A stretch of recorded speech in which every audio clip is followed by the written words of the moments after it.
One of New Orleans' native sons is marking a major milestone in his life and career. Former state senator, New Orleans mayor, and current National Urban League president Marc Morial is celebrating 25 years of public service. He's in for a special tribute tonight, recounting the legacy of change over a quarter of a century. I thought you were getting the award because you used to do a segment on the morning news many years ago with Quentin Daskew. Great time with that segment. That started during the Clinton-Bush presidential campaign in '92. I was a Clinton surrogate. Quentin was a Bush surrogate, and we started debating. We debated every week. And that's when there was civility in debating. And after it was over, Joe Duke, who was news director, said, "Hey, I kind of like this segment. Would you guys come in from time to time on various topics?" So it materialized into something that lasted a good 2 years. Yep. It was a very civil debate, but right now there is such tension and division in this country. Yeah. What is the state, in your mind, what's caused all of this? Well, you know, I'm in town not simply for the tribute, but we've got an Urban League conference here. I've got 500 of our employees and volunteers from around the country, and one of the things we work on at the Urban League is race relations and racial justice. I am troubled, like many, about the racial, the religious, the divisions that have really come to surface. They've always been there, but it's more raw now.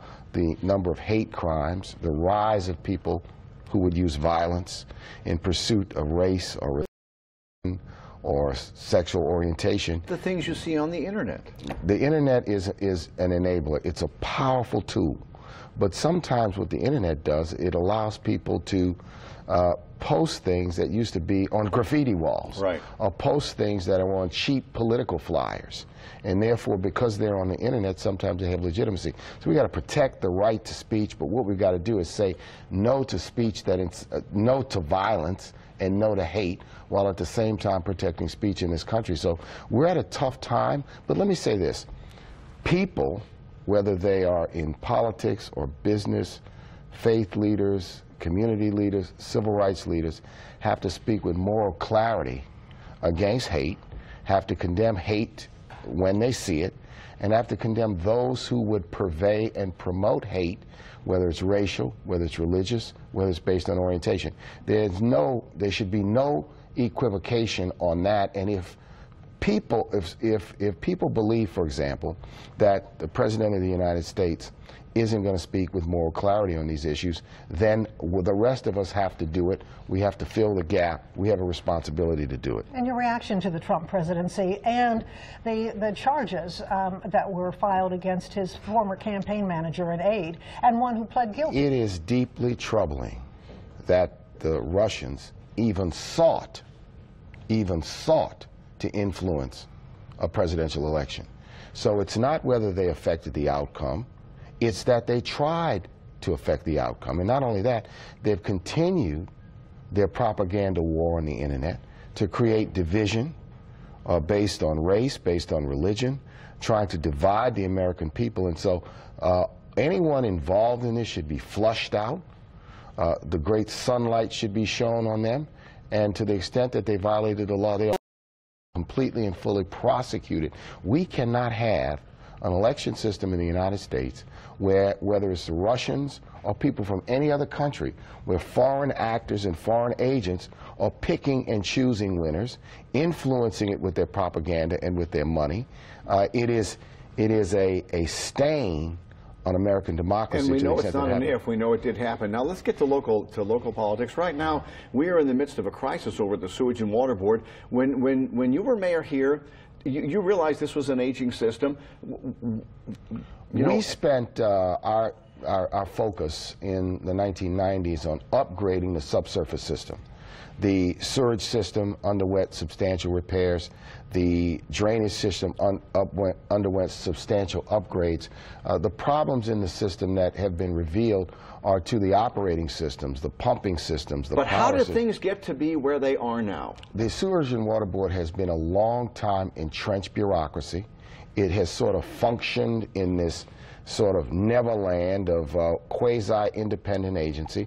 When I was mayor, the mayor is president of the Sewage and Water Board. I did not miss one meeting of the Sewage and Water Board in 8 years because I felt that the only way that I could stay on top of the agency was by attending the meetings and directing, if you will, the operations of the agency through the mayor's shouldn't constitution. Katrina have been a wake-up call? Yes, and let me say this. This bureaucracy needs to be turned inside out. It may well be that it needs to be brought into under the aegis of city government. It may very well be that that there need to be major, not only personnel changes at the top of the agency, but within the agency. Look, this is a critical function for a city like New Orleans, and I think Mayor Landrieu, I know, is going to intensely do what he may be able to do in the remaining months. However, this responsibility, if this is not being debated at every stop in the mayor's race, then the public is not being served well. This ought to be a key focus of discussions in the mayor's race, just like public safety, just like economic development. And quickly, a lot of that's been overshadowed by the controversy going on in the mayor's race right now.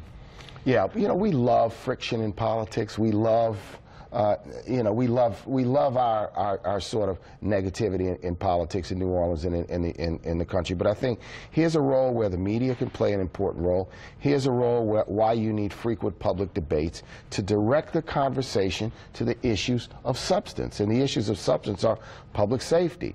The issues of substance are jobs and economic development, affordable housing.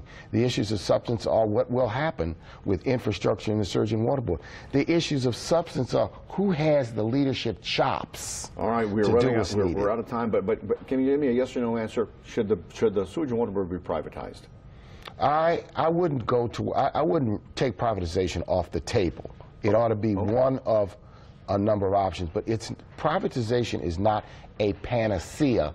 And those water systems in the United States that have tried to privatize, this would be the privatization of the drainage side.